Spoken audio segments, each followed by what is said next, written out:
Well, thanks for visiting us this morning at ktalnews.com and your Weather Authority app. I'm meteorologist Josh Marces with a very important Thursday morning forecast update for you. We have two impressive storm systems on the way. The first of those coming in tonight will likely bring some severe weather with it. So the Storm Prediction Center bumping up our severe weather outlook to a level 3 enhanced risk, and this will be for the overnight hours. We'll get into this in just a moment, but we're also watching the storm coming in late Sunday and Monday as it's looking increasingly likely that we will see maybe some winter impacts Sunday night and into Monday. So I will get to that in a moment as well. The setup for today, we have a warm front that's brewing along the coastline. So you can see the clouds beginning to surge northward from the coast, and that's just in response to the dew point or the humidity increasing, and that has kept our temperatures up a bit overnight. So it's cold out there, but not as cold as all the mornings we've had this week, as we're currently in the 30s as well as the 40s. The wind is starting to pick up. We unfortunately have another wind advisory today. This is our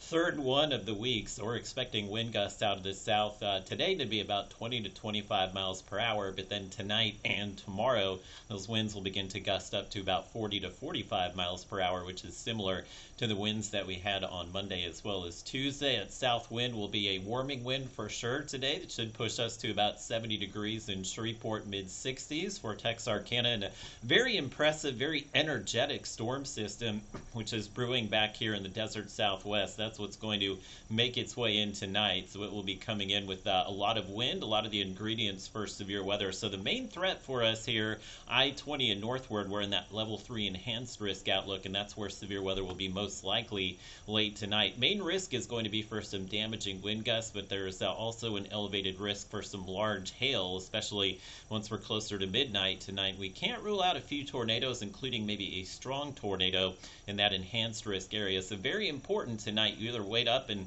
kind of wait out those storms tonight, or make sure you have something like a NOAA weather radio, or have your cell phone alerts enabled to get some severe weather alerts in case you do get a tornado warning tonight. Of course, you want to be woken up or already just watching those storms as they move in, but it's going to be a very late night for many of us with those storms coming through, as we don't expect the severe weather threat will get going until maybe after 9 or 10 p.m. tonight. So we'll go through your Robinson and Futurecast. We will see a few more clouds today, and given the warmer air coming in, we can't rule out just a few rogue showers popping up this afternoon, but the main event will hold off until late tonight. Now you'll see this line of storms begin to come together maybe closer to midnight for McCurtain County as well as East Texas, but I would say the window here in Oklahoma and Texas, just be ready for these severe storms maybe as soon as 9 p.m.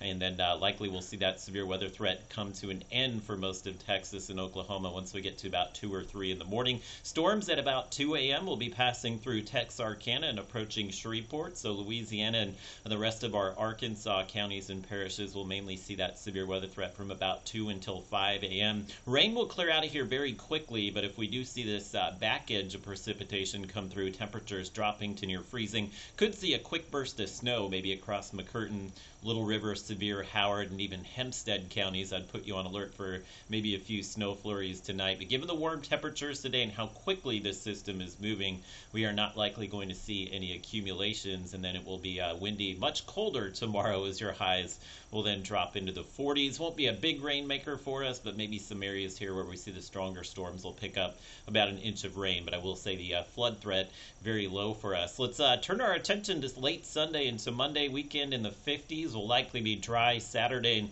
majority of the day Sunday, but late Sunday we'll begin to see the Arctic air begin to make its way in. This will be very cold, so temperatures highs will be in the 20s across much of the region on Monday. So I think we'll see maybe a snow and sleet mix initially here along I-30. I-20, we may be a few degrees warmer, so unfortunately we have the potential here to maybe see some freezing rain as well as some snow, which we'll have to watch. And you can see the winter weather moving out during the day on Monday. But I would expect we will see some impacts at this point, given what we're seeing with the forecast model. So just be on alert here beginning Sunday night. We could begin to see that winter weather, which will likely be accumulating on Monday morning. Right now we're calling for maybe a few inches of snow along the I-30 corridor, and that could include areas maybe as far south as Texarkana, and then freezing rain and snow down towards I-20. Even if we get just a tenth of an inch of ice down towards the Shreveport area, that can be fairly crippling, given that temperatures, again, Monday and Tuesday will likely stay below freezing, so we could see some of those impacts, especially on the roads, linger into Tuesday. But again, we're still quite a ways away from that, so there may be some minor adjustments, and even just minor adjustments when we're talking about winter weather will be something to kind of keep your eyes on here. But you can see the temperatures will likely fall into the 40s tomorrow. Monday's high will actually be right around 30 degrees. I think I mistyped the 60 there, but Monday's high will be about 30, which is why we'll see the winter weather possibilities for us. And then staying cold next Tuesday, but we should begin to thaw out by middle of next week.